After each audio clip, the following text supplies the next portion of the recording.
Buenos días, bienvenidos este día martes 10 de septiembre.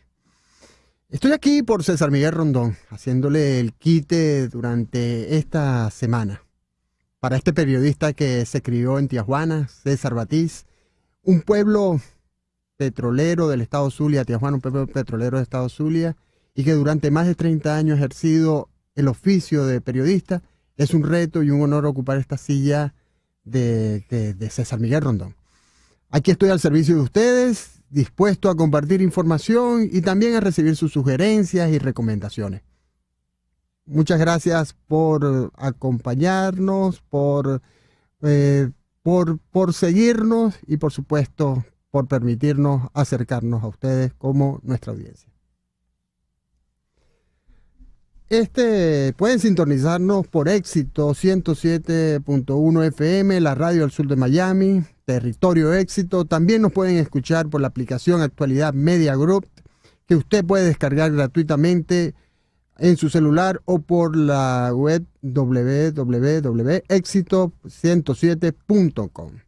En Conexión es una producción de Floralicia Anzola para Éxitos, con Laura Rodríguez. Laura, ¿cómo estás? A ver, Laura. Muy buenos días a todos. Feliz martes. Con Mariel Sofía Rodríguez en la producción informativa. Mariel. Hola, muy buenos días y feliz martes para todos. Edición y montaje Jesús Carreño y en los controles Carlos Prato. Buenos días. Y repito, y ante el micrófono, quien tiene el gusto de estar con ustedes durante estos días, haciéndole el quite al tocayo, amigo y por supuesto muy admirado colega César Miguel Rondón, quien les habla, César Batiz. Estaré con ustedes durante esta semana mientras César Miguel Rondón cumple con compromisos familiares. Bien, y ya tenemos acá comentarios y tenemos la audiencia se está comunicando con nosotros y tenemos saludos de Guillermo Lozada, buenos días, saludos desde John Creek, Georgia. Ignacio Martínez, buenos días desde Weston, Florida. Eduard Monsalve, buenos días, don César, desde Lima. Bueno, también soy César, pero no tan don. Rubén Díaz, saludos y bendiciones. Elías Acevedo, muy buenos días desde Ciudad Bolívar, Venezuela. César Jaworski, buenos días, saludos a todos y muchas bendiciones. Saludos de Apes, Carolina del Norte. Y Lenín Marino, buenos días, saludos de Markham, Ontario, Canadá. Bueno, buenos días a todos y ya saben, pueden comunicarse con nosotros, mantener esta comunicación permanente, hacernos preguntas y nosotros trataremos de compartir la información con ustedes. ¿Y qué tal si comenzamos ya con el santoral de este día? San Nicolás de Tolentino es uno de los santos de este 10 de septiembre. San Agavio de Novara. Este que viene está medio complicado, ¿no? De leerlo. San Alberto de Abranches, San Eduardo Barlot, San Nemesio de Alejandría. Nemesio, en el Zulia es un nombre muy utilizado, Nemesio. Recuerdo que hay una persona que conocí que tiene un puesto de hamburguesa por allá por Tamares, cerca de Tijuana. Muy, muy bueno, muy bueno. Si van por allá y ven a Nemesio, lo saludan y le pueden comprar una hamburguesa. Vamos ahora con el calendario astrológico. Calendario lunar. Según el calendario de Enrico Mariani, para este martes 10 de septiembre tenemos a la luna creciente en Sagitario. La luna de Sagitario es la luna para buscar la verdad, es la luna de las sorpresas. Y al ser la luna buscando la verdad, usted puede caer en imprudencias, ¿eh? Recuerde que, como cantaba Serrat, nunca es triste la verdad, lo que no tiene es remedio. Luna creciente en Sagitario, Sol en Virgo este martes 10 de septiembre. En Conexión por Éxitos 107.1 FM. Hay que ser precavidos el día de hoy, como dice César Miguel Rondón, en este calendario lunar. Pero en este día, no es el día no es el día de ser precavido, el Día Mundial de ser precavido, sino el día para la prevención del suicidio.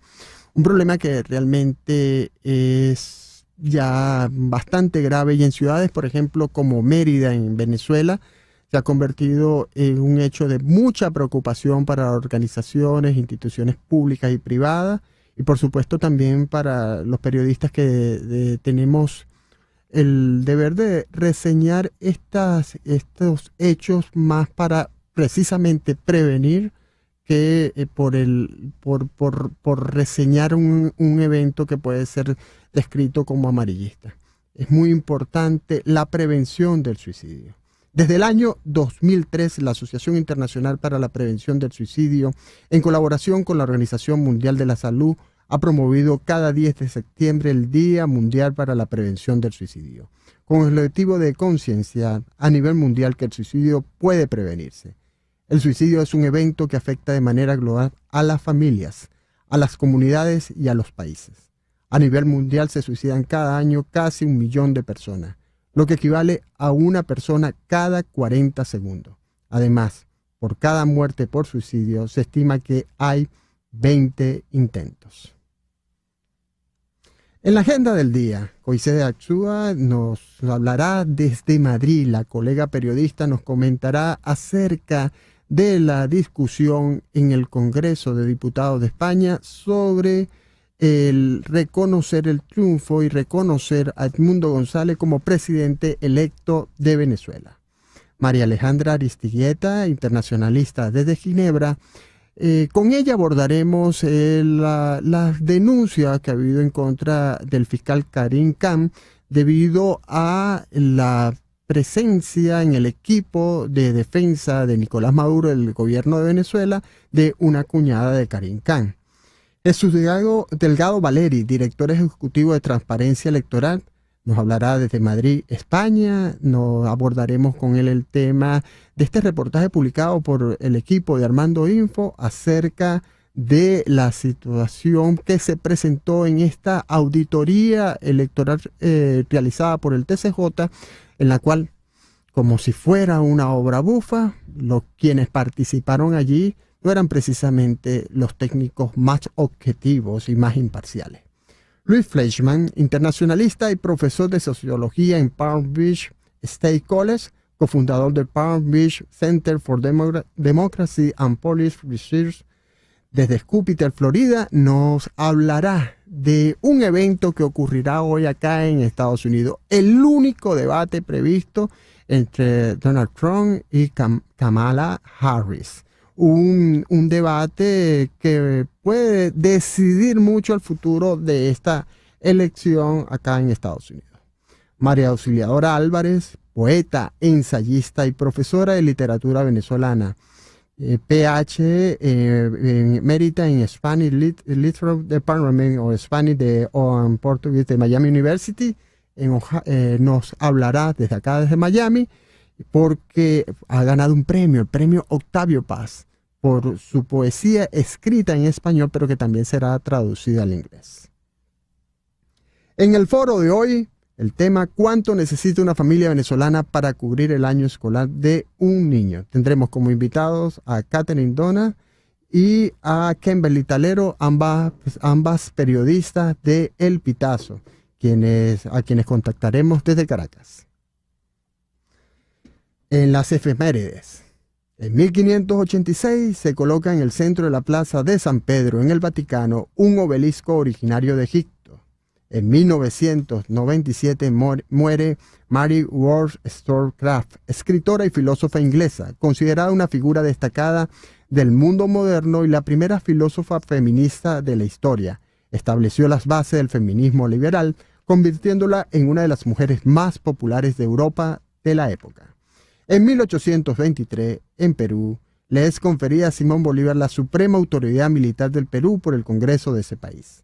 En 1862 nace Luis Racetti, médico venezolano. Fue un médico cirujano que apoyó y logró una serie de avances en el progreso de la medicina venezolana. Se gradúa de doctor en medicina en la Universidad Central de Venezuela. Es el que impulsa el llamado renacimiento de la medicina venezolana. en materia de enseñanza, centro de estudios, publicaciones y prácticas médicas en Venezuela. Una de las 2 escuelas de medicina de la Universidad Central de Venezuela lleva su nombre. Junto con José María Vargas y José Gregorio Hernández, Luis Racetti se destaca entre los más importantes de la medicina venezolana. El 10 de septiembre de 1898 muere Sisi Isabel de Baviera, emperatriz austrohúngara, asesinada por el anarquista Luigi Lucchini. 10 de septiembre de 1960, Mickey Mantle conecta el jonrón más largo de las grandes ligas del béisbol con 634 pies o 193 metros. Fue conectado cuando jugaba para los Yankees de Nueva York contra los Tigres de Detroit en el estadio Bridge in Detroit, Michigan.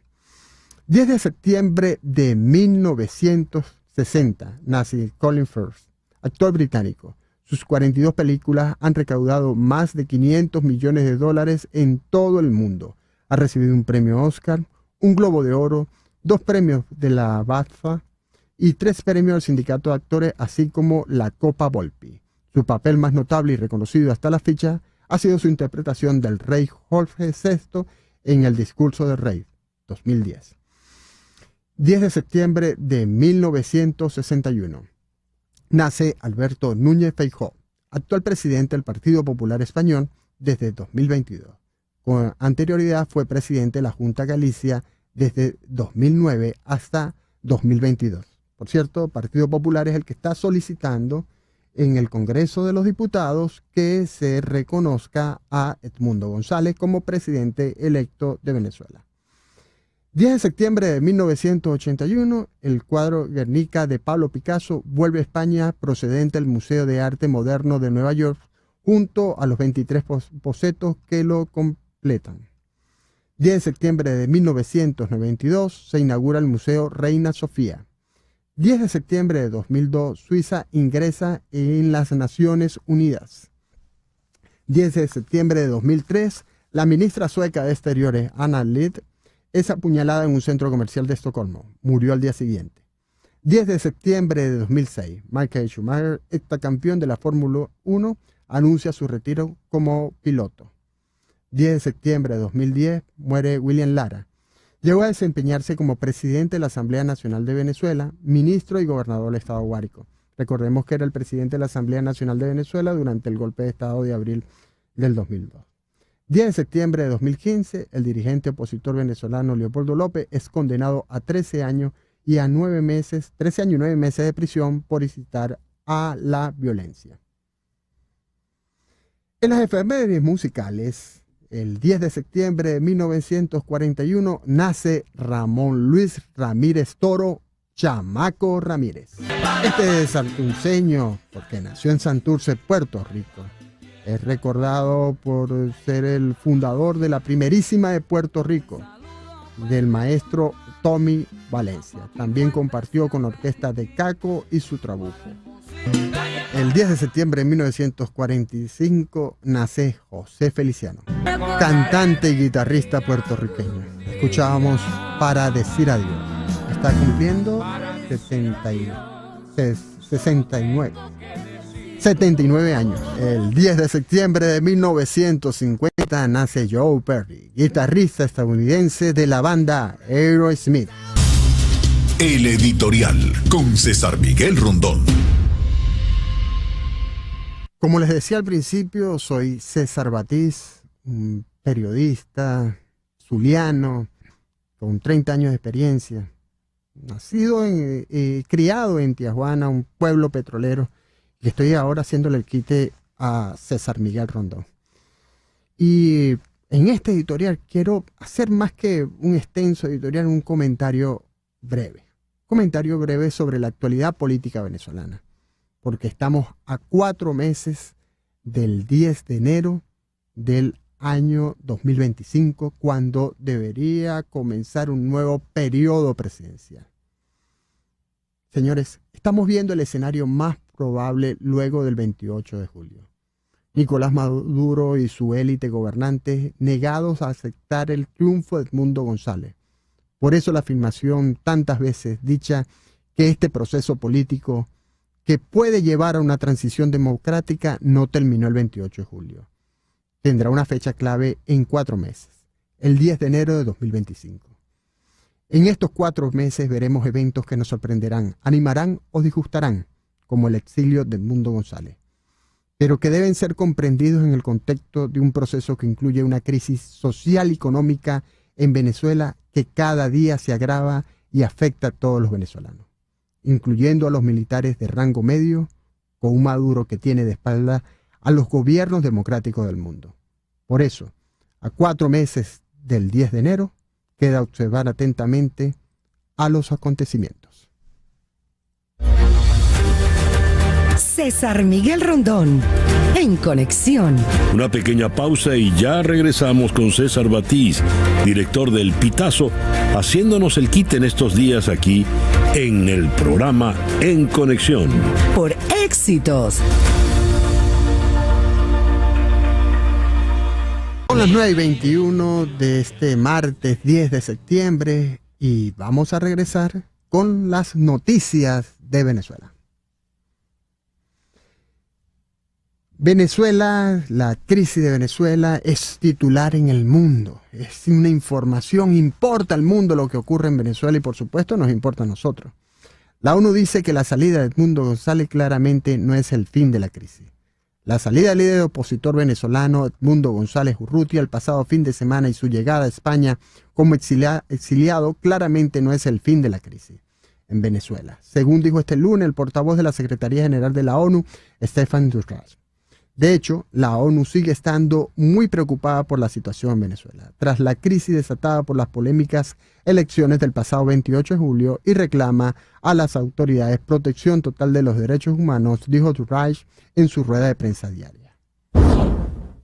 Edmundo González dice que abandonó Venezuela para evitar dolor y sufrimiento a su país. El candidato de la mayor coalición opositora de Venezuela, Edmundo González Urrutia, manifestó este lunes que la decisión de abandonar su país y exiliarse en España la tomó porque el destino de los venezolanos no puede ser, no debe ser, el de un conflicto de dolor y sufrimiento. En un comunicado difundido a través de su perfil de la red X, González Urrutia expresó que su salida de Venezuela debe tomarse como un gesto que tiende la mano a todos y que como tal sea correspondido.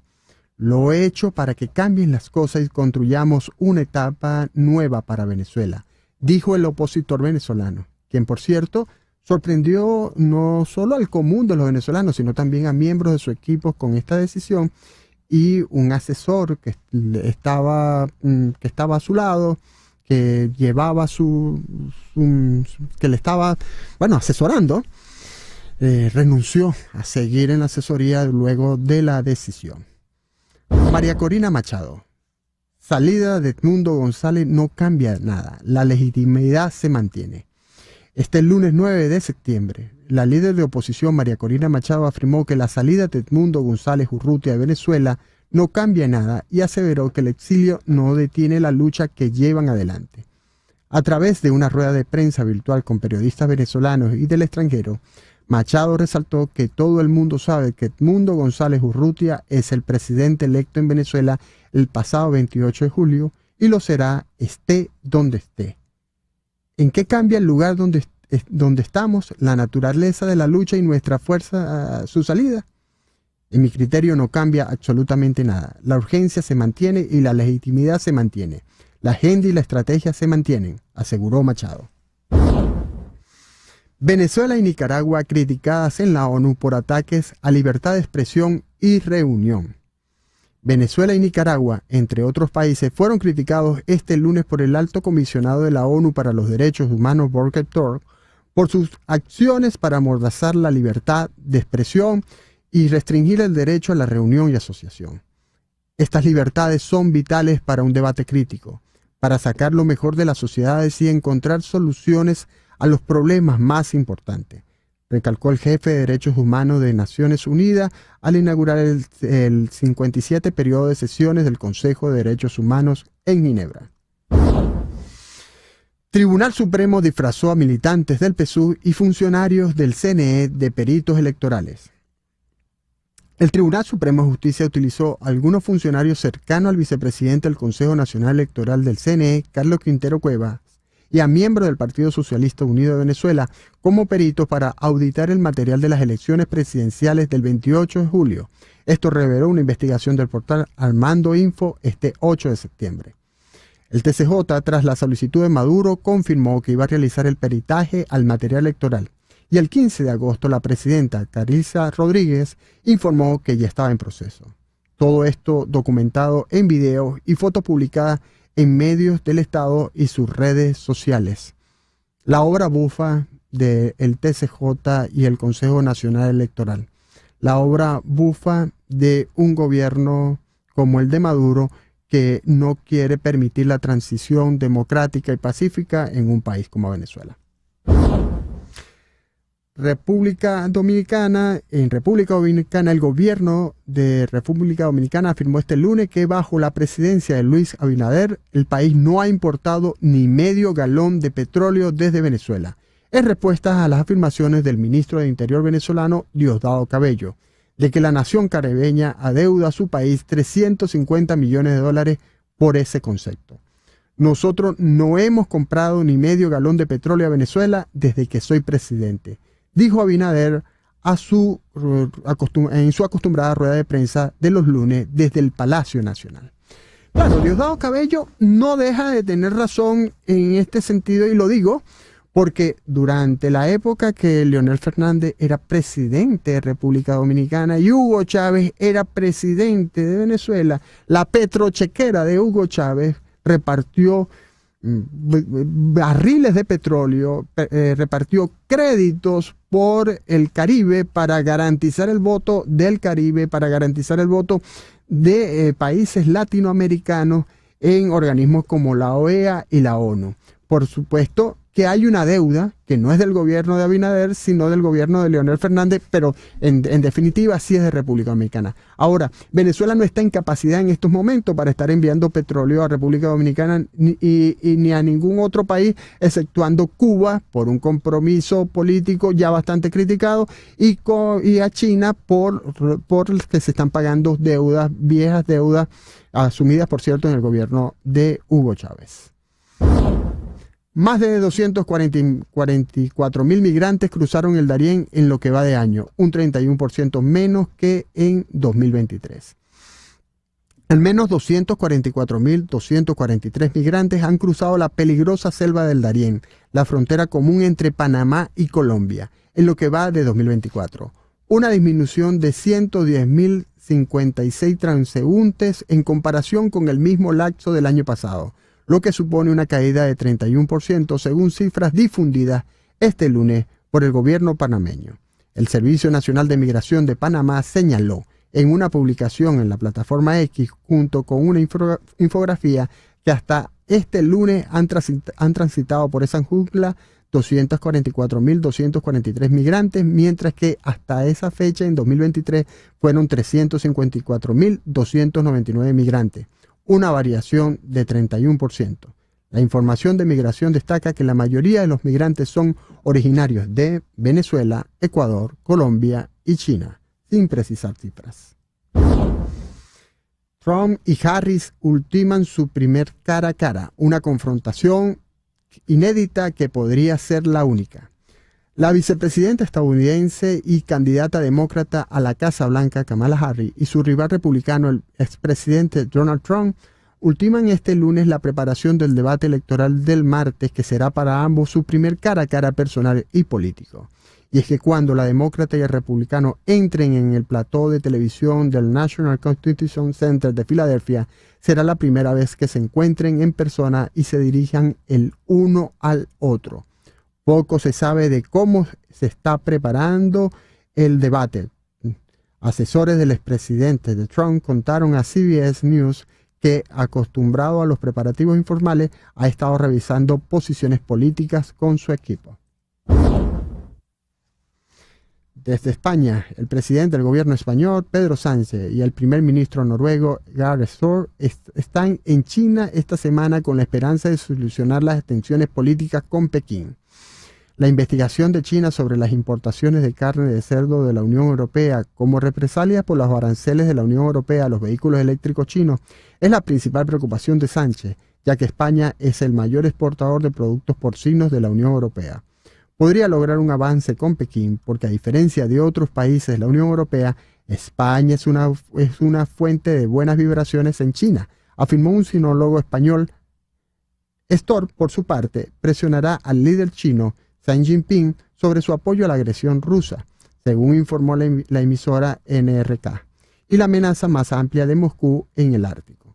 Oslo necesita la cooperación de Pekín en su objetivo de construir un futuro pacífico y ecológicamente responsable en el Ártico, escribió un analista de seguridad de China.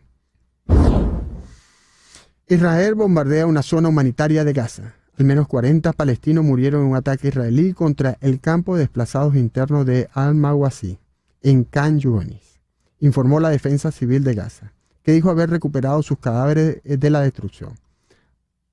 Al menos 60 personas resultaron heridas. Las labores de rescate continúan, pero los equipos de ambulancia y de defensa civil se enfrentan a grandes dificultades para recuperar los cuerpos que han quedado enterrados en la arena debido a la falta de recursos y a la ausencia de una fuente de luz, ha añadido la defensa civil.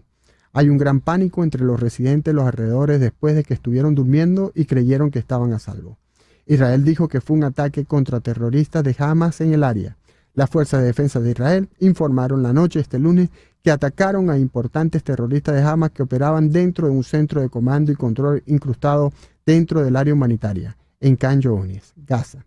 Hamas negó haber situado combatientes en la zona. Y vamos ahora con la entrevista que tenemos pautada para esta hora, cuando son las 9:32. Y como lo anunciamos al principio, tenemos a Goisede Atsúa, periodista, colega periodista y presentadora del programa Esgoy y corresponsal de TVB en España. Ella la tenemos desde Madrid y con quien vamos a hablar sobre la iniciativa del Partido Popular que será presentada en el Congreso de Diputados de España para que Edmundo González sea reconocido como presidente electo por los venezolanos. Hola, Goiseder, un gusto saludarte. Igualmente, César, encantada de saludarte, de estar en este espacio y, por supuesto, saludos a toda la audiencia. Pues sí, son horas muy importantes para la comunidad venezolana, para la política interna de España y, por supuesto, para la comunidad internacional interesada en la resolución de la crisis política de Venezuela, en esa búsqueda de la transición a la democracia. Esta tarde, en el Congreso de los Diputados, se debatirá esa propuesta no de ley. ¿Qué quiere decir esto? Bueno, es una propuesta simbólica que va a apuntar a reconocer a Edmundo González como el presidente electo de Venezuela. Una vez que se apruebe, en el caso de aprobarse, que ya les voy a contar que prácticamente hay una gran posibilidad, y además que se tiene que votar el día de mañana, pues esto va a empujar al Ejecutivo, al gobierno de Pedro Sánchez para hacer este reconocimiento, cosa que no es necesario, es decir, no necesariamente la aprobación de esta propuesta va a desencadenar el reconocimiento de Edmundo González por el propio presidente Sánchez. Entonces, lo que se va a debatir es la propuesta del Partido Popular. El Partido Popular es el partido de oposición al gobierno de Sánchez, que es un partido que es el Partido Socialista Obrero Español, que además gobierna, vamos a decir, con sus aliados, que son los independentistas, tanto vascos, catalanes y partidos de extrema izquierda o un poco izquierda más radical, como se quiera ver, ¿no? Lo interesante de esto es que aquí, sí. No, termina. ¿Decías que lo interesante de esto? Es que el Partido Popular ya tiene de por sí 172 votos asegurados. Necesita mayoría en el Congreso, 176 votos. Ya es conocido que el Partido Nacionalista Vasco, que es partido también que gobierna con Pedro Sánchez, va a apoyar esta propuesta, es decir, que va a salir adelante. Se va a debatir esta tarde, se van a a poner, vamos a decir, en la mesa todos esos argumentos por qué Edmundo González debe ser reconocido por España y también todas las propuestas, los 9 puntos que propone el Partido Popular. Pero ¿qué pasa? Los socialistas se están oponiendo, están buscando crear un nuevo documento, ¿ok?, que mezcle estas propuestas para ver qué es lo que va a salir de allí. Entonces vienen horas bastante complejas para, como dije, la política interna y sobre todo para Venezuela. Coincide, pero para aclarar, hoy se vota esta propuesta. Y si se debate y mañana se vota. Ah, ok. Hoy se debate y mañana se vota. Perfecto. A ver, ¿y por qué si el Partido Socialista y el presidente Pedro Sánchez del Partido Socialista fue el que negoció, aunque ellos digan que no negociaron, la ida de Edmundo González a Madrid, porque no estarían de acuerdo con lo que plantea el Partido Popular? Bueno, porque aquí hay una división muy grande en los temas políticos. Aquí prácticamente cuando un partido propone algo, los partidos de oposición se oponen. Si es una propuesta que viene del PSOE, probablemente el Partido Popular la va a rechazar y así viceversa.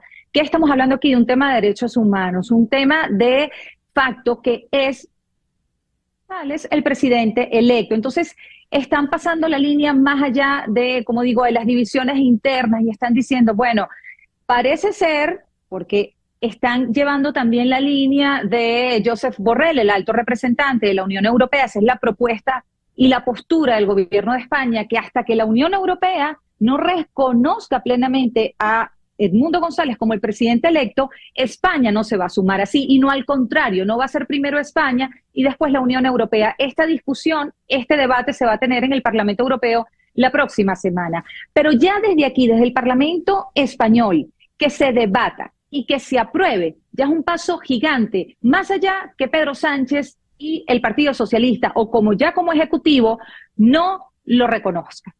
Ayer entrevisté al jefe de la corresponsalía para países andinos del país de España, Juan Diego Quesada, y él decía algo que quiero conocer tu opinión, que si el gobierno, que si el Congreso de Diputados vota a favor del reconocimiento de Edmundo González, le estarían quitando al gobierno de Pedro Sánchez la posibilidad de intervenir en la negociación que está abierta con el gobierno de Nicolás Maduro. Pasaría lo mismo que ha ocurrido con Chile. ¿Qué opinas tú al respecto? Bueno, es que fíjate, esto es un matiz de grises. Aquí nadie tiene la verdad en las manos. Hay muchos intereses de por medio, hay muchas reuniones internas también que están promoviendo, de un lado un clima de división, por otro lado un clima de esperanza. Recordemos que el exilio forzado de Edmundo González no es un error, tampoco es un triunfo, es una consecuencia de una brutal represión de un régimen criminal. Entonces, ¿qué pasa? Muchos lo están queriendo poner sobre la mesa como que fue una decisión de Edmundo González que quiso abandonar, y digo entre comillas abandonar el país, pero no fue un abandono, fue una consecuencia. Hay otros que dicen que, bueno, que evidentemente, como es la postura de María Corina Machado, su vida corría peligro, y aceptar ese asilo que ha propuesto España, pues evidentemente aquí tenemos a Edmundo González. Y se establece un nuevo escenario de estrategia desde España, pero él sigue siendo el presidente electo. Que se pueda tumbar lo que ya apostando y trabajando Pedro Sánchez de la mano también con Zapatero, con el régimen de Maduro, también pudiese ser, porque como digo, hay muchos temas que nosotros no sabemos y especular sería una irresponsabilidad, César, porque hay que esperar también esas declaraciones del presidente electo Edmundo González Urrutia. Más allá del comunicado del día de ayer, se está esperando una reunión presencial con Pedro Sánchez y el canciller de España, José Manuel Álvarez, se encuentran en China. Esto podría ser el día jueves o el día viernes. Entonces, apresurarnos a analizar lo que va a suceder, como digo, sería saltar algunas líneas muy importantes y sobre todo cuando está en juego la esperanza y la voluntad de los venezolanos. Ya estamos cerrando este espacio, este contacto contigo desde Madrid, pero parece sí muy curioso el hecho de que si reconocen hoy o mañana en el Congreso, votan a favor del reconocimiento de Edmundo González, que esto torpedee la posibilidad de Pedro Sánchez y de su gobierno de negociar, de participar en la negociación, pero a su vez Pedro Sánchez se reúne con Edmundo. Es decir, y esto también no afectaría esa posibilidad de ser un negociador. Pero es que, César, el detalle es que no sabemos en qué condición Pedro Sánchez va a recibir a Edmundo González. Porque recordemos que puede recibirlo como el líder del Partido Socialista Obrero o puede recibirlo como el presidente del gobierno de España. Entonces, buen detalle. todo eso puede cambiar, porque no es lo mismo tener una foto de Edmundo González Urrutia, un estrechón de manos, en la Moncloa, o tenerlo en Ferraz, en la sede del Partido Socialista Obrero Español. Entonces, por eso hay que tener paciencia, hay que esperar un día a la vez. Hoy es el debate en el Congreso, ya es importantísimo que el Partido Nacionalista Vasco ofrezca esos votos para el reconocimiento de Edmundo González y se logre la mayoría. Ha llamado a Nicolás Maduro como opresor, como tener a Venezuela en el oscurantismo y estar a favor de la democracia en Venezuela. Entonces ya esos son pasos muy, muy grandes dentro de una gran batalla y que a pesar que uno vea la derrota, no es derrota, señores. Goizueder, ¿a qué hora tendremos resolución, la información?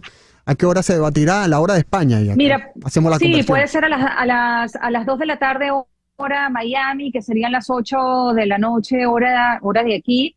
La concentración de venezolanos a la que llamó también María Corina Machado el día de ayer se va a dar en las afueras en la Plaza de las Cortes, en las afueras del Congreso de los Diputados, desde las 6 de la tarde hasta las 8, o sea, un par de horas importantes allí, que también se va a sentir cómo están los ánimos, ¿no? Porque una cosa es lo que uno ve en las noticias, que hoy lamentablemente los titulares apuntan más a un desencanto, una desesperanza, y como decimos, evidentemente, cualquier exilio es un golpe durísimo a la democracia, a la propia persona que lo vive, ¿no?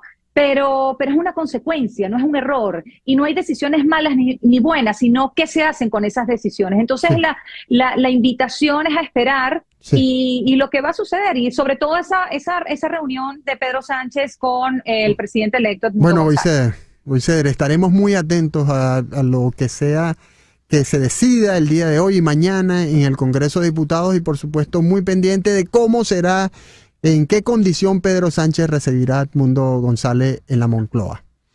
Muchas gracias, Goizueder. Así es, César. Muchísimas gracias a ti. Igualmente.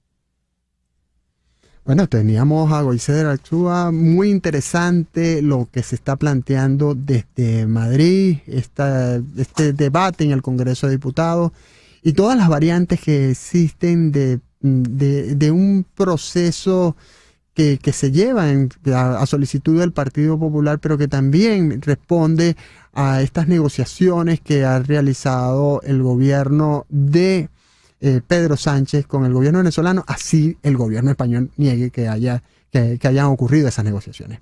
Vamos a un corte y vamos a regresar con más información y más entrevistas. Hay un tema que desde el pasado fin de semana ha estado sonando, ha sido objeto de preocupación y de críticas, tras un reportaje del Washington Post sobre la cuñada del fiscal de la Corte Penal Internacional, Karim Khan, que esta cuñada es parte del equipo de defensa de Nicolás Maduro. Esto generó una serie de señalamientos a Karim Khan. Incluso hay una ONG, Arcadia, si no recuerdo el nombre, que reacusó al fiscal Karim Khan. Pero ayer conocimos que el comunicado de la Secretaría General de la OEA sobre las informaciones acerca de la Fiscalía de la CPI, y dice este comunicado que la Organización de Estados Americanos defendió este domingo al fiscal jefe de la Corte Penal Internacional, Karim Khan, frente a las dudas surgidas en su investigación al presidente de Venezuela, Nicolás Maduro, por un posible conflicto de intereses por lazos familiares. Entendemos que no es admisible dudar de la honorabilidad de ninguna persona ni especular sobre los contenidos de la actuación que se ha tenido, sino sobre el análisis fundamentado de la misma, dijo el organismo panamericano en un comunicado. The Washington Post, como lo dijimos antes, había publicado el viernes que la abogada penal Betkantesh Guari Alagendra, que se ha unido al equipo que defiende a Maduro ante la Corte Penal Internacional, es cuñada de Khan. El diario estadounidense había precisado que en la CPI hay un código de conducta para la oficina del fiscal que ordena a sus miembros abstenerse de cualquier conflicto que pueda surgir de interés personal en el caso, incluyendo una relación conyugal, parental u otra relación familiar cercana, personal o profesional con cualquiera de las partes. Para hablar de ese tema tenemos con nosotros a una invitada. Tenemos a María Alejandra Ariestieta, internacionalista, especialista en ONU, fue embajadora ante la Confederación Suiza y hoy en día tiene una agencia de consultoría en temas internacionales. Bienvenida. Muchísimas gracias, César. Encantada de estar aquí. Un placer. El gusto es nuestro contar con usted y abordando este tema porque ciertamente hay un conflicto de interés, ¿no?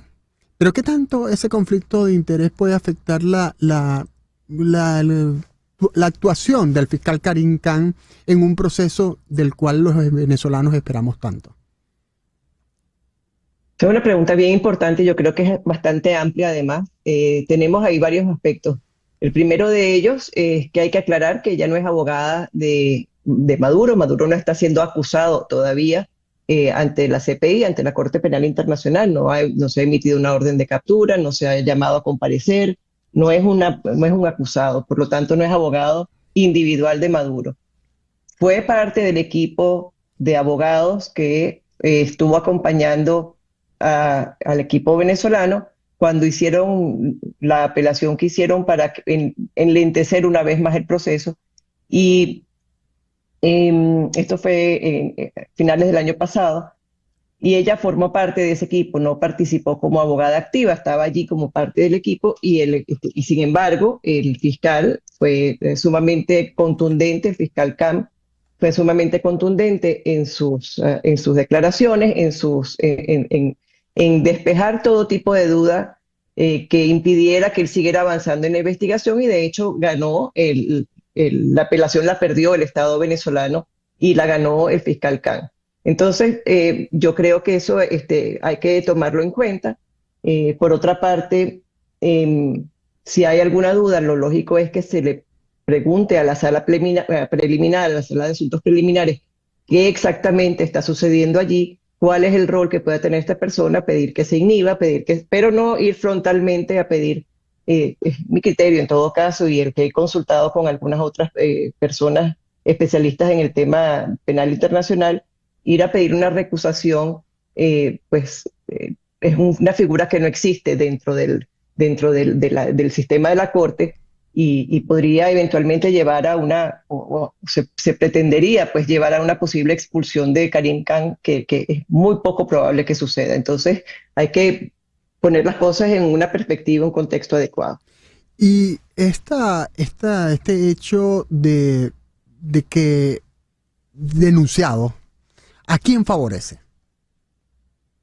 El hecho denunciado favorece fundamentalmente a Maduro, puesto que está generando una duda en los venezolanos con respecto a la solvencia del fiscal Khan, que hasta el momento hemos confiado en que es una persona con una trayectoria intachable y con un comportamiento impecable, que además así lo ha demostrado.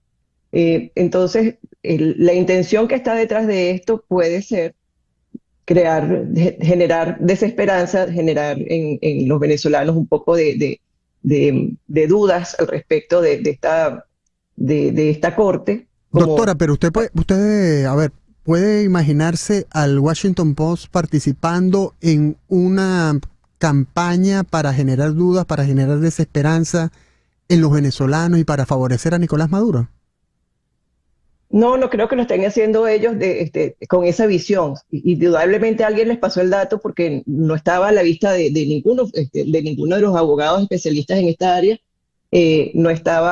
Esta señora no estaba en el radar como cuñada del fiscal. Evidentemente alguien pasó ese dato al Washington Post con la intención de generar esta polémica. ¿Quién lo hizo y de qué manera lo hizo? No lo tenemos claro todavía. Yo pienso que más allá de ver a quién puede favorecer, porque también me han dicho que eso surgió de adentro, que eso fue alguien mismo de la propia corte que no le gustó lo que estaba sucediendo. Yo la verdad es que lo que pienso es que en el mundo desarrollado, en todo caso, y en el mundo de los organismos internacionales, lo más importante es pedir aclaratorias y seguirse por el debido proceso y exigir transparencia. Doctora, ya para terminar, los venezolanos desean que haya un anuncio con cierta contundencia del fiscal Khan. Es decir, el señalamiento de la cadena de mando, por ejemplo. ¿Por qué no ha ocurrido? ¿Y cuándo pudiera ocurrir? Él ha dicho recientemente que no solamente está siguiendo de cerca, sino que va a hacer anuncios próximamente. Eso lo dijo en días pasados, no con esas palabras, pero lo dejó entender. Hay un tema muy específico que es el tema de los 30 expresidentes que enviaron una comunicación que fueron representados por el expresidente Pastrana y que fueron recibidos por la Fiscalía el viernes de la semana pasada. Y en esa conversación pues también se desprende que hay elementos suficientes para ir avanzando hacia la solicitud de comparecencia o alguna de estas figuras internacionales. Lo que sí queda claro es que esa carta de esos 30 expresidentes y el mismo hecho de que haya sido recibido por la Fiscalía de la Corte Penal Internacional es un hecho sin precedentes y de alto contenido tanto político como jurídico e histórico. Yo creo que eso es importante también señalar.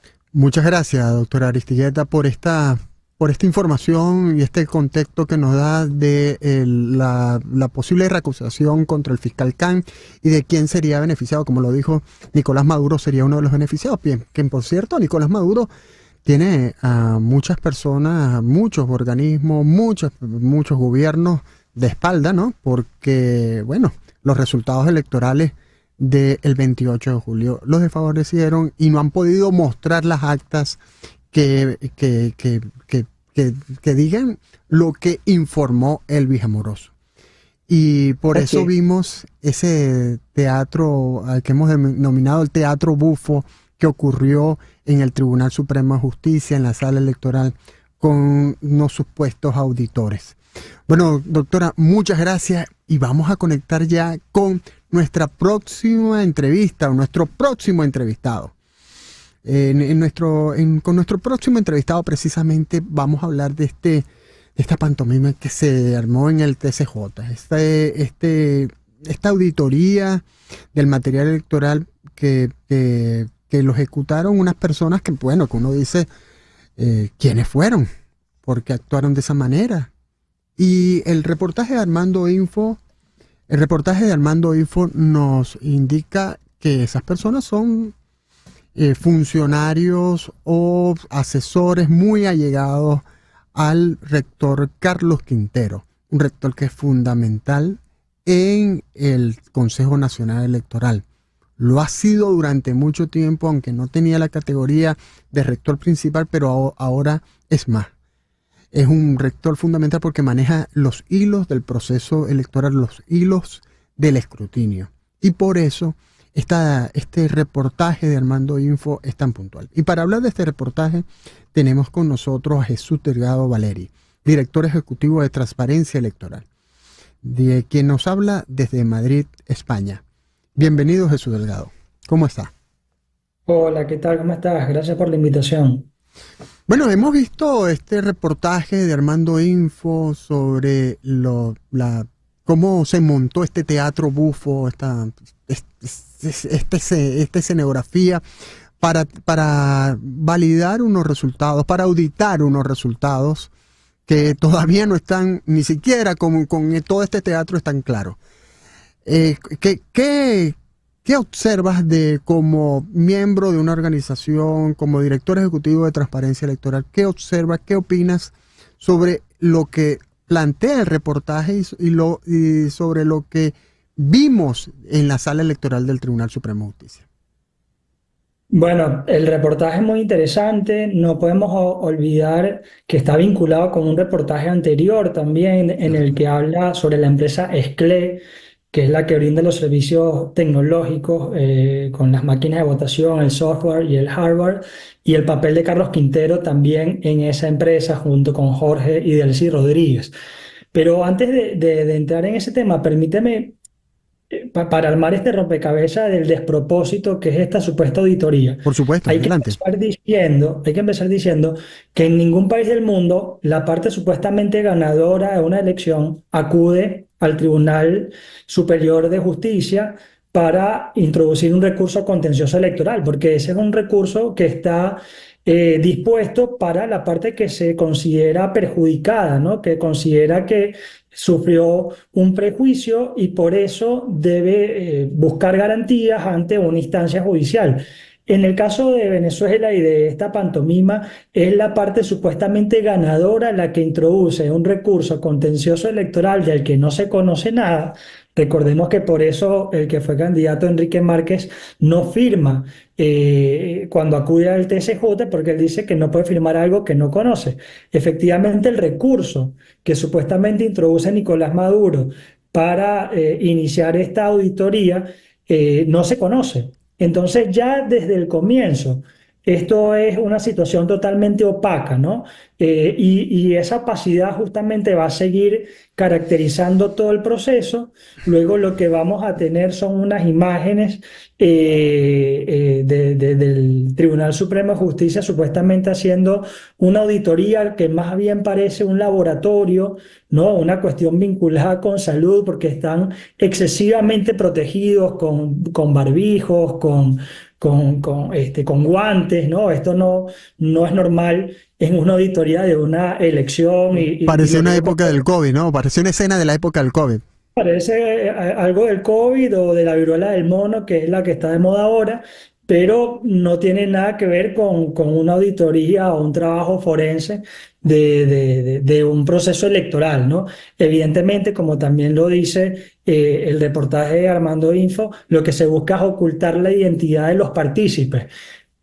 No funcionó porque hay muchísimas fuentes dentro del tribunal y dentro del Consejo Nacional Electoral que vendrían a dar luz de quienes estaban finalmente involucrados, y lo que vamos a descubrir es que es toda una obra armada por el Consejo Nacional Electoral. Si bien todos visten prendas con el distintivo del TSJ, finalmente todos los involucrados son o jefes nacionales o jefes regionales o incluso auditores externos del Consejo Nacional Electoral. Algunos de ellos incluso fueron candidatos del PSV en elecciones anteriores. Y no quiero dejar de mencionar, porque para transparencia electoral es muy importante visibilizar esto, el papel de Nicanor Moscoso, presidente del Consejo de Expertos Electorales de Latinoamérica, CELA, una organización que hace observación electoral fantasma. En Europa se conoce como observación electoral zombie, y son los falsos observadores electorales contratados por los regímenes autoritarios para intentar legitimar los procesos electorales. Lo vamos a ver a Nicanor Moscoso con los supuestos auditores externos vistiendo su barbijo y su gorra con el distintivo del TSJ, pero definitivamente no tienen ningún mérito ni ninguna credibilidad este señor que participó en la elección de Venezuela luego de venir de participar en las elecciones rusas de marzo. Ya hemos hablado de Carlos Quintero, hemos hablado de estas personas vinculadas a Carlos Quintero, incluso autoridades de la Universidad Simón Bolívar, que por cierto se cuadraron y se formaron como si fueran unos soldados junto al nuevo ministro de Educación Superior, Sánchez, ¿no? Ricardo Sánchez. Pero Carlos Quintero, ¿a quién responde Carlos Quintero? A Jorge Rodríguez. A Jorge Rodríguez y a Delcy Rodríguez, que Jorge Rodríguez nunca se fue del Consejo Nacional Electoral. Recuerda que él fue rector del Consejo Nacional Electoral a principios de la década de los 2000, luego fue alcalde del municipio de Libertador, luego fue jefe de campaña de Chávez, de Maduro, pero nunca soltó el Consejo Nacional Electoral. Y Carlos, y ya para terminar, Carlos Quintero responde a Jorge Rodríguez. Y los Rodríguez, tú que estás en España, son los que han negociado con Rodríguez Zapatero y con el gobierno de Pedro Sánchez el exilio de Edmundo González. ¿Casualidad? No, no es ninguna casualidad. Son los principales operadores del gobierno de Maduro. Jorge Rodríguez y Delcy Rodríguez son los principales operadores. Y cada día con más fuerza. Bueno, Jesús, muchas gracias. Muchas gracias por ilustrarnos sobre este tema, y estaremos muy pendientes porque creo que tienes mucho que decir sobre este tema de transparencia electoral, porque si algo no hubo en Venezuela, evidentemente no hay en Venezuela, es transparencia electoral, al punto que el TCJ ordenó la publicación de las actas y todavía no ha ocurrido. Bueno, gracias Jesús.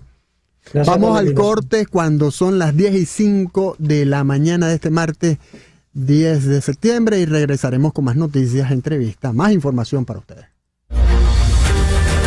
César Miguel Rondón, en Conexión.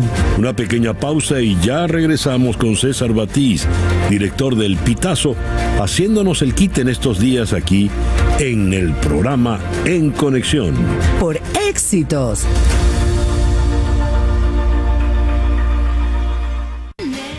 Bien, y como han visto, el día de hoy hemos tenido mucha información sobre Venezuela y de lo que está ocurriendo en el país, y lo decía al principio cuando leía el comentario editorial de la crisis social y económica.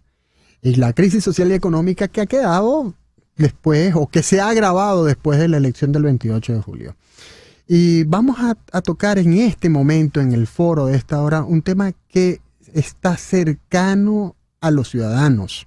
Estamos hablando de un tema de la política o de lo que ocurre en el TCJ, en la sala electoral o en el CNE. Estamos hablando de un tema más cercano. Por supuesto, todo esto nos afecta sin duda alguna, pero este es un tema que es muy cercano porque es un tema que en este momento lo viven muchas familias venezolanas.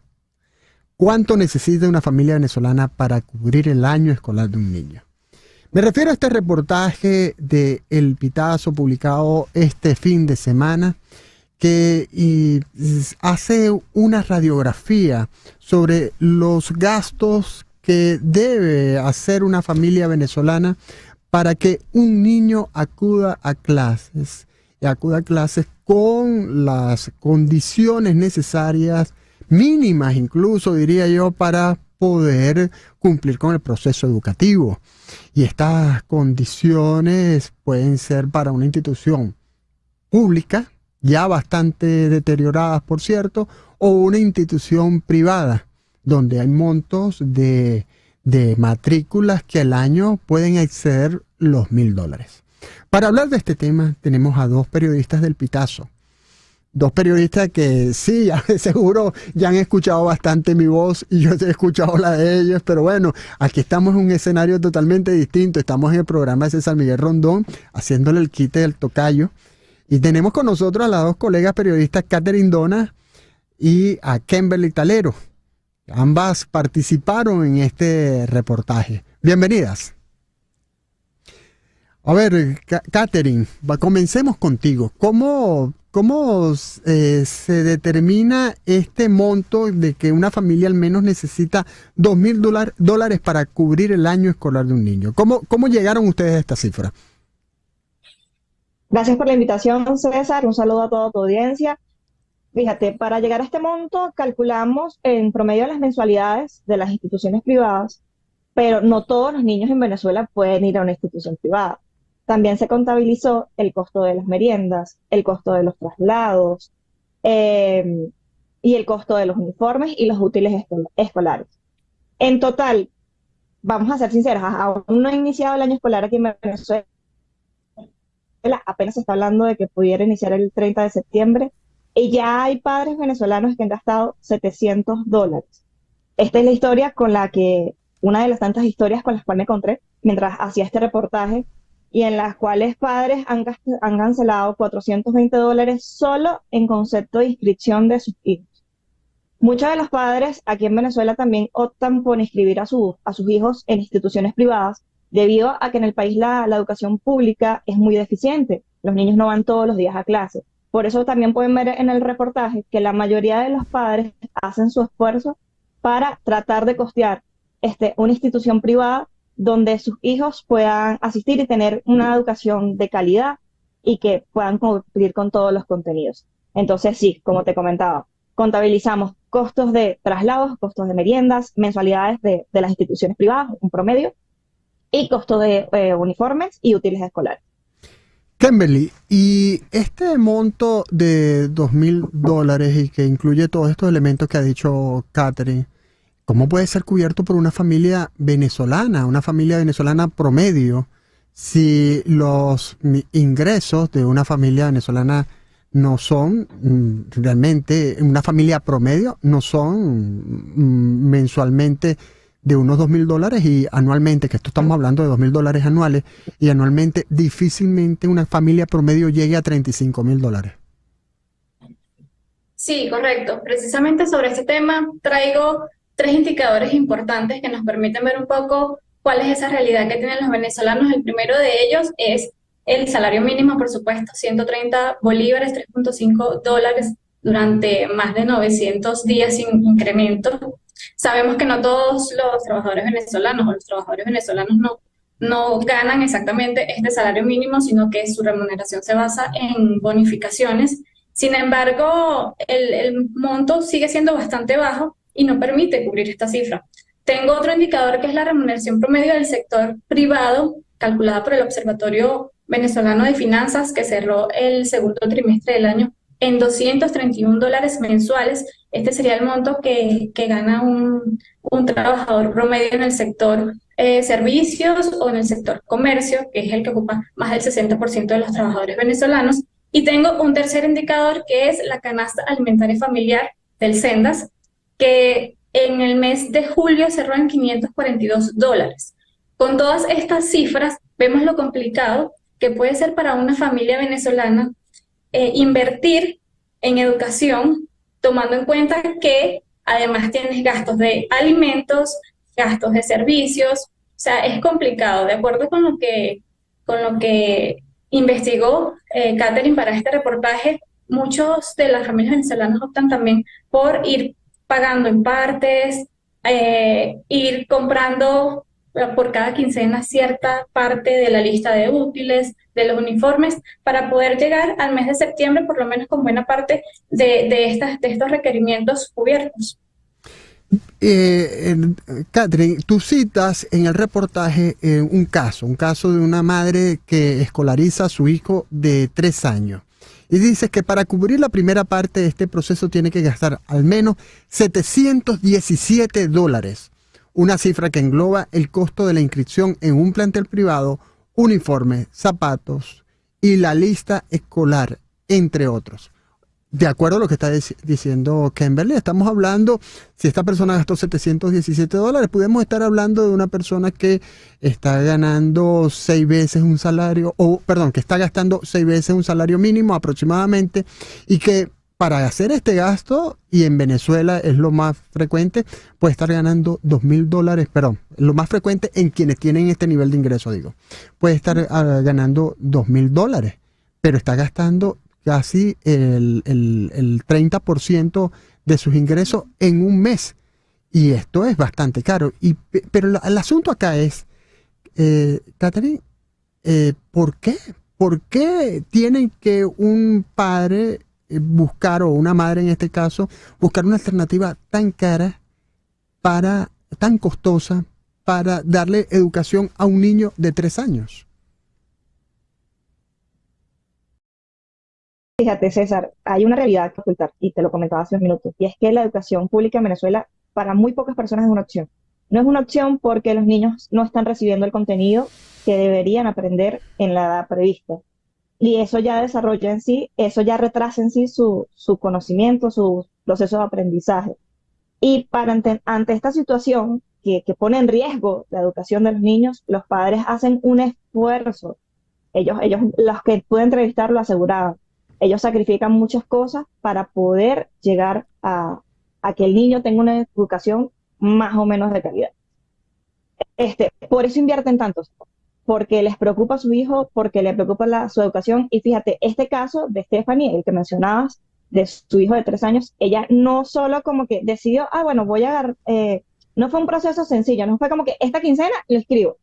Eso fue meses y meses y meses reuniendo, sacando cuentas, calculando, organizándose para poder inscribir al niño en esta institución. Y para poder, así como ha hecho con la inscripción y como hizo todo este plazo preparatorio, también lo hizo con los gastos de los útiles, con los gastos de los uniformes, con todo. Ir cancelando poco a poco de ser ajustado presupuesto familiar para que el niño tenga una educación de calidad, porque muy pocos padres en Venezuela confían en el sistema educativo público.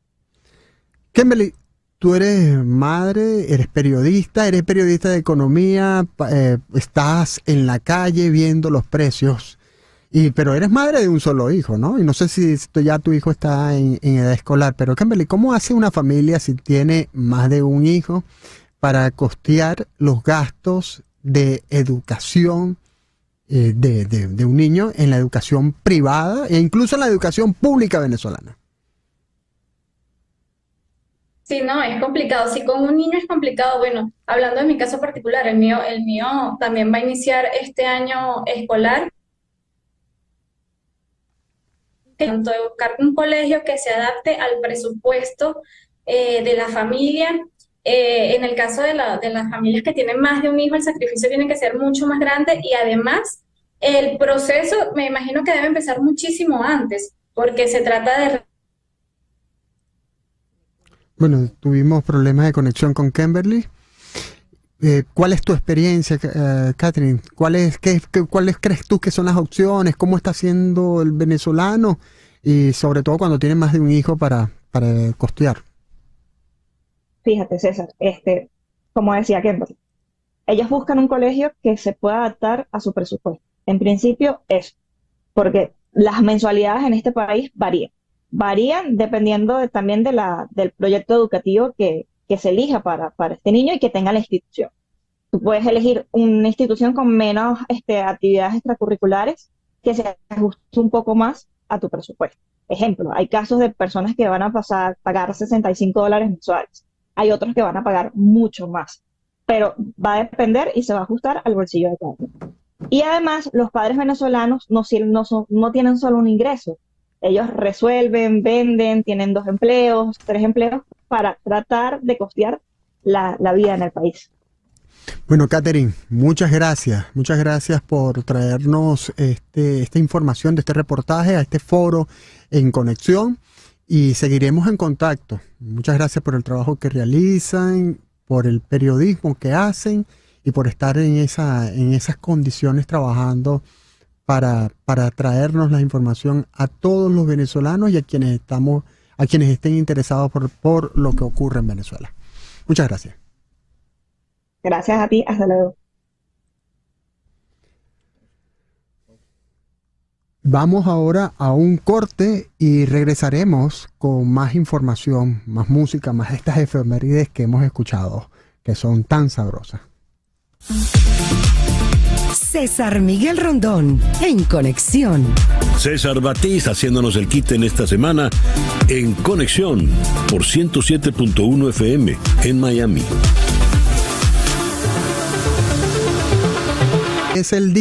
Hoy es el día del primer debate entre Kamala Harris y Donald Trump. Un debate esperado. El primer debate que puede ser el único.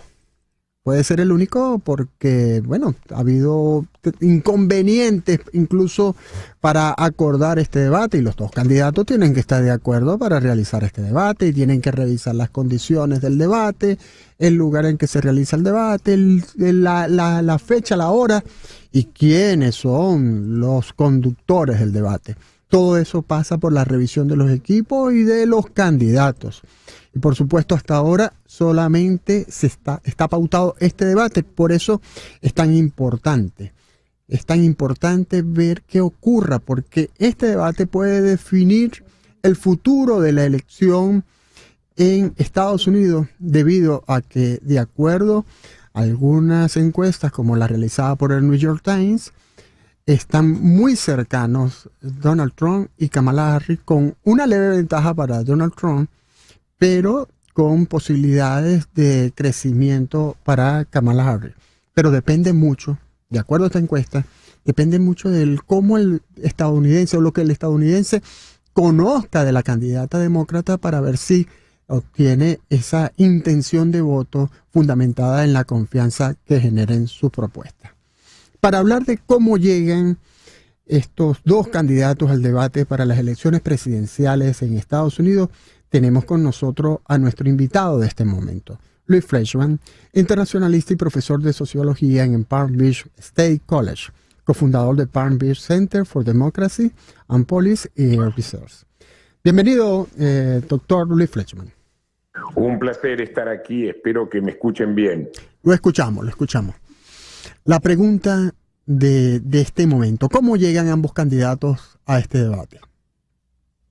Bueno, yo creo que llegan, es muy interesante. Trump tiene un récord, ya fui presidente 4 años, Kamala Harris fue vicepresidente en realidad los vicepresidentes no tienen tanto poder de decisión, pero fue vicepresidente de un presidente que tiene récord, que es Joe Biden. Y a la vez Kamala Harris llega en un momento muy sorprendente para Trump, porque Trump esperó todo el tiempo correr contra Biden y de pronto está corriendo contra una persona nueva que está excelentemente bien mercadizada, debido a que, bueno, de repente de ser un vicepresidente relativamente oscuro, la convirtieron en realidad en, digamos, en la esperanza del futuro. Entonces la cuestión es qué va a suceder hoy. Yo creo que la única forma de predecir esto es mirando las conductas del pasado de cada uno en los debates. Donald Trump tiene un discurso extremadamente confuso, sus políticas y lo que él propone no es nada claro, pero es un experto, tiene un dote carismático que atrae a la gente mediante elementos no demasiado racionales, si bien hay algunos que sí, digamos, han apoyado ciertas políticas de él, pero mayormente él apela a un nivel emocional, usa los insultos, y creo que lo va a hacer de vuelta esta noche, insultar a Kamala Harris, insultar a Joe Biden, insultar a todos. Kamala Harris, por otro lado, va a tener que proponer políticas. Y obviamente en términos de las políticas hay elementos vulnerables en ambos lados, y yo creo que eso también va a venir esta noche a la luz. Sí, la encuesta del New York Times dice que algunos estadounidenses todavía no han decidido por quién votar porque no conocen bien que trae Kamala Harris en su alforja, para decirlo de alguna forma. En ese caso, sería conveniente entonces para Donald Trump llenar de ruido el debate para que no se escuche y se comprenda el mensaje de Kamala Harris. ¿Qué opina usted al respecto? Yo creo que sí, o sea, Trump es especialista en sabotaje, ¿verdad? Pero el hecho de que Kamala Harris no sea conocida no quiere decir nada. Recordemos, Bill Clinton no era tan conocido, era el gobernador de un estado sureño. Era el gobernador de un estado sureño. Sí. Donde realmente muy poca gente lo conocía a nivel nacional. Y lo mismo sucedió con Jimmy Carter en su momento. Sin embargo, fueron electos. Entonces la cuestión es cómo ella articularía sus políticas y cómo ella se defendería de los ataques a los que ella en este momento está sujeta. Por ejemplo, posiblemente Trump ataque a Kamala Harris en el tema de inmigración, en el tema de la retirada de Afganistán y en el tema de la inflación que en este momento el país está viviendo, que tampoco es una hiperinflación, es una inflación al estilo americano, un porcentaje relativamente bajo, pero la gente lo siente en el supermercado. Kamala Harris posiblemente hable del tema democrático, cómo Trump en realidad ha saboteado y ha minado y ha obstaculizado las instituciones democráticas. Y por otro lado, Kamala Harris seguramente va a hablar de los impuestos que Trump la reducción de impuestos a la gente más pudiente y a los millonarios y a los megamillonarios. Y seguramente va a hablar de sus políticas sociales, mayormente en relación a lo que llama aborto, en relación también al tema de salud pública. Trump, o sea, ella y el reforzamiento de la clase media, supongo que va a ser el debate. En política exterior yo creo que no existe un diálogo con respecto a política exterior. El tema Venezuela, un tema tan cercano a todos nosotros, no va a venir.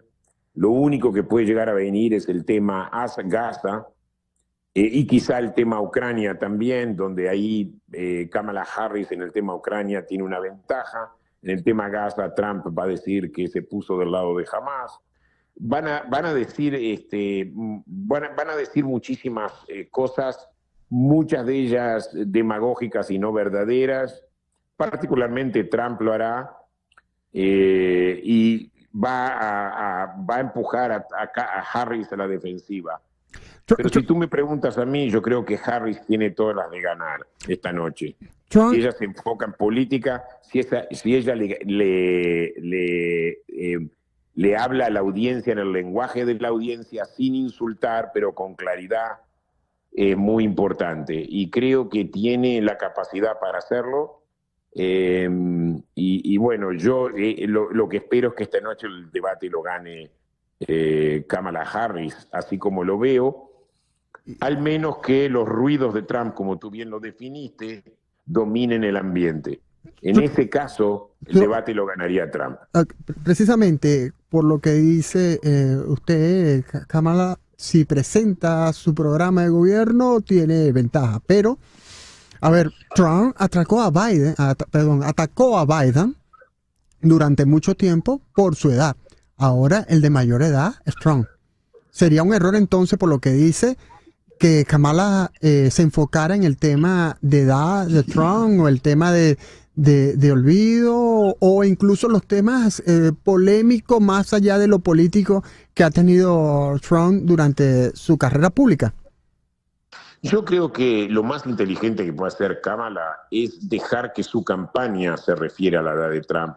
Pero creo que si ella lo hace, se rebaja, o sea, si ella lo hace sería un problema. Yo pienso que no. Lo más importante es que ella se enfoque en sus políticas. Creo que hay, por ejemplo, hay muchos matices como contrarrestar, por ejemplo, los argumentos de Trump. El tema de la inmigración. Recordemos, el que liquidó un acuerdo, posible acuerdo entre el Congreso republicano y la Casa Blanca demócrata sobre el tema inmigración fue Trump, porque dijo no firmen ningún acuerdo hasta no después de las elecciones, porque necesito mostrar o presentar a la Casa Blanca como fracasada en el tema inmigración. Y así, en realidad, lo que hizo fue liquidar un arreglo que ya prácticamente había cerrado la Casa Blanca, incluso con el Congreso republicano, con varios republicanos.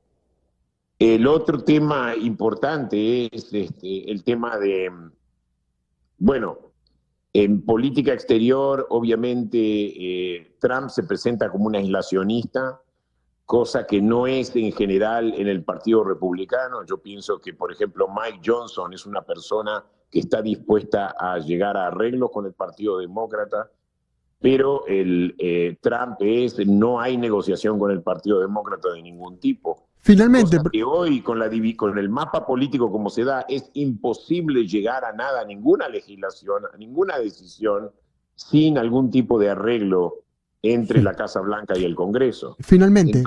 Entonces yo pienso que si Kamala Harris muestra este tipo de defectos que Trump propone, yo creo que va a salir airada.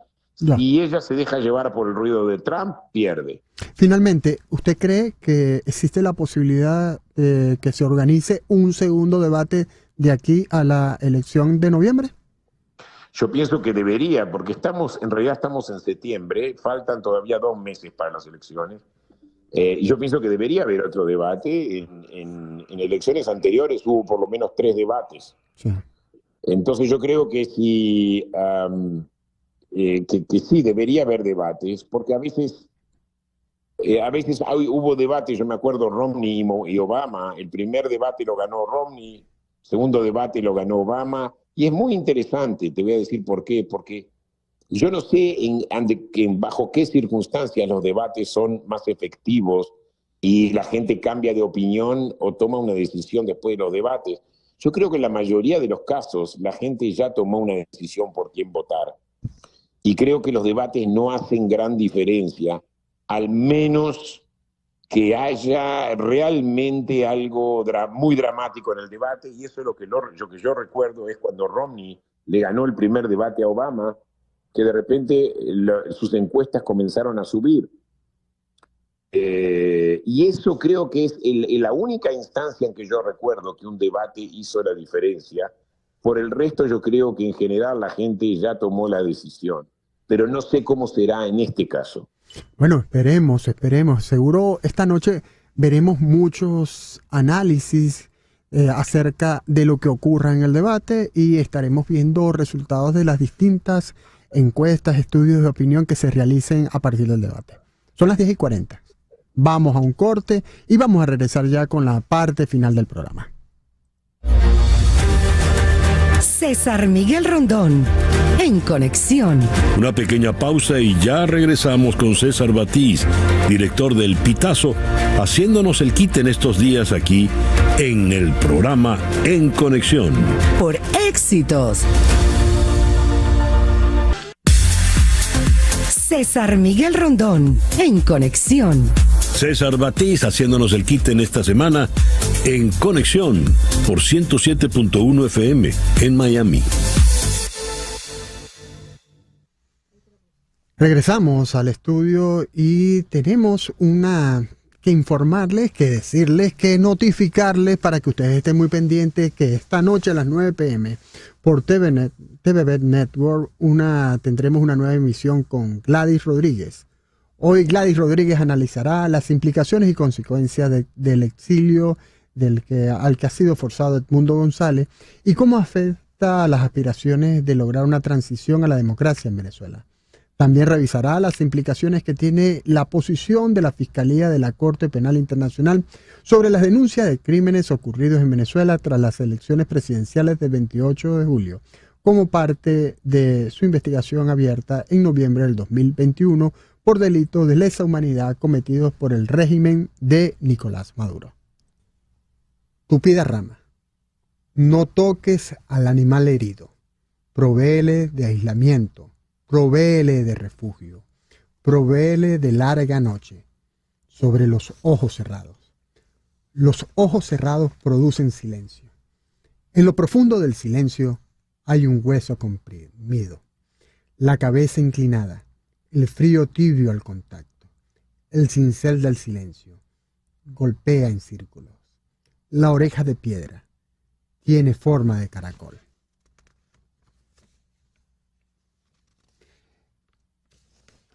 Tus oídos no escuchan solamente lo que quieren escuchar. Tus oídos son tuyos, pero no los puedes cerrar. Tus oídos no son tuyos. Tus oídos escuchan lo que no quieren escuchar. Como una pulsación, una pulsación, una pulsación. Estos son fragmentos de Un sol caído avanza. Este ensayo poético premiado con el premio Paz, escrito por María Auxiliadora Álvarez, poeta, ensayista y profesora de literatura venezolana, profesora emérita de Spanish Literature Department de Spanish and Portuguese en Miami University. Con ella la tenemos hoy, desde acá desde Miami, pues participa en la Feria del Libro de Miami y de National Poetry Series, donde le otorgaron este premio de poesía 2024. Bienvenida. Gracias. Para nosotros en verdad es un gusto leer esta poesía, este momento de ya cuando estamos llegando al final. Tengo entendido que este premio es entregado a poetas iberoamericanos que escriben en español en Estados Unidos. ¿Es así? Sí, es así. Y Un Sol Caído avanza. ¿Cuánto hay de su recorrido como hija de un diplomático en su poesía? Bueno, mira, César, primero gracias por la invitación, gracias por el espacio y por la solidaridad con los organizadores del premio, porque esto es mucho trabajo, sí, o sea, lo hacen cada 2 años y realmente es un trabajo enorme coordinar estos esfuerzos culturales, ¿no? Yo creo que estoy marcada por la vida en el exilio, o sea, crecí y, o sea, me he desarrollado como una persona con una identidad múltiple, por así decir, o sea, todos mis hermanos también, mi familia, es como, no es que no tienes identidad, sino que la tienes multiplicada. Multiplicada por cada uno de esos lugares donde vivió, porque quisiera apuntar acá que vivió en diferentes lugares porque su papá era un diplomático y por lo tanto usted tuvo la oportunidad de vivir en diferentes lugares. No un exilio forzado, pero al final sí un desarraigo, ¿no? Sí, un desarraigo, esa es la palabra. Desarraigo es mejor. Sí, es un desarraigo. Antiguamente se pensaba en términos de nacionalidad como algo fijo, como algo determinado por el lugar donde naces, por la cultura, por la lengua. Pero en los últimos, como todo ha cambiado y ya la movilidad humana es un fenómeno diario y constante en todo el globo terráqueo, ya la nacionalidad no depende de los aspectos fijos. Prácticamente la nacionalidad hoy en día se considera una opción. O sea, en términos psicológicos, en términos emocionales, en términos, o sea, de la construcción de la personalidad. ¿Y cuál es su opción de nacionalidad?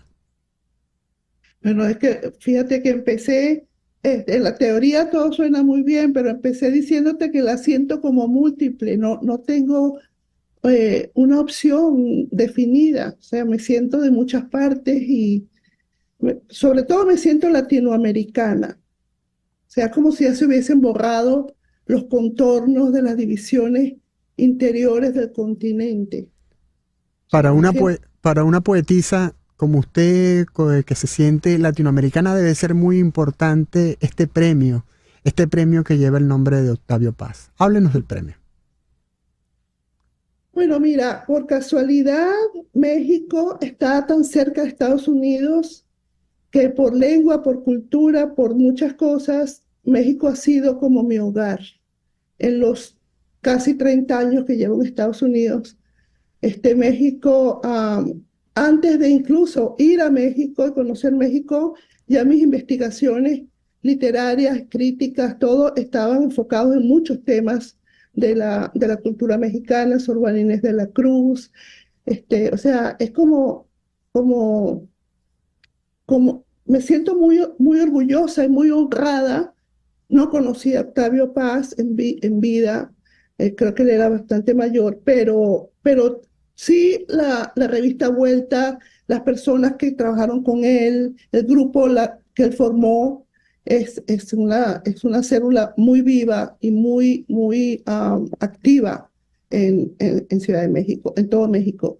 Y me siento muy honrada de estar conectada con México otra vez de esta manera a través del premio que lleva el nombre de el gran Octavio Paz. La versión común y más difundida es que la gente no quiere leer y sobre todo los jóvenes no quieren leer.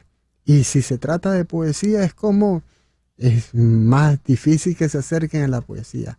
Usted, una poeta premiada, profesora, venezolana de nacimiento pero latinoamericana de conciencia y decisión, ¿cómo puede ayudarnos y decirnos para ayudar, más bien para ayudar a otros, y sobre todo a los jóvenes y a nosotros los periodistas que deberíamos cumplir esa función de acercar a los jóvenes a la poesía, a la literatura en general?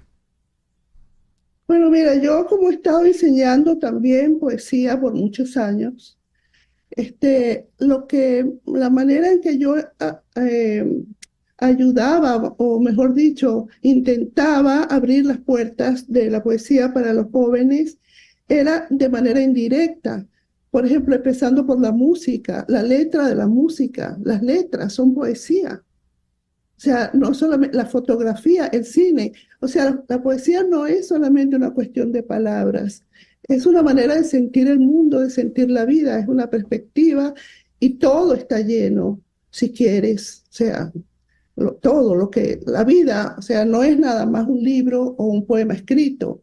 O sea, una mirada, un gesto, un silencio, la vida, la muerte, el amor, la enfermedad, la esperanza, todo es parte de nuestro espíritu, y la poesía es una meditación, aunque a veces no tiene ese silencio pacífico, una meditación activa, se puede decir, una emoción de la inteligencia que está en constante actividad. O sea, que no es nada más alguien que se sienta y escribe en un cuaderno, es todo. Profesora, y si supieran, y esto lo digo porque uno hace el intento también de escribir algo más allá del periodismo, y si supieran los influencers lo importante o lo útil que sería para ellos leer poesía para poder hacer sus contenidos, incluso aunque puedan sonar a veces banales. No, hay una moda de poetas jóvenes que son influencers, sobre todo en España. O sea, es un movimiento muy activo de una poesía muy rápida, o sea, se puede hasta conectar con el rap. O sea, una forma de hablar, de pensar en vivo, es que está muy, o sea, y ganan premios y mucho dinero y mucha fama y mucho reconocimiento, se conectan con otros jóvenes. Ayer precisamente, y ya para terminar, escuchaba un análisis de las canciones del rapero Canserbero, y la verdad es que Canserbero, que falleció en circunstancias muy trágicas, no sé si lo conoce, es un rapero venezolano que tenía realmente poesía en su letra. Te digo, donde menos espera, salta ¿no? O sea, la liebre. Salta el poema, salta la palabra. Sí, la palabra. Bueno, profesora, felicitaciones por este premio Octavio Paz. Gracias. Y bueno, y un gusto tenerla acá y conversar de este tema. Gracias. Ya cuando estamos finalizando este programa de hoy. Gracias, muchas gracias. Tuvimos con nosotros a la profesora María Auxiliadora Álvarez, quien ganó este premio, el premio a la poesía Octavio Paz, el premio Paz. Y como lo dijimos, es una venezolana, y ella misma lo expresa, una latinoamericana por convicción.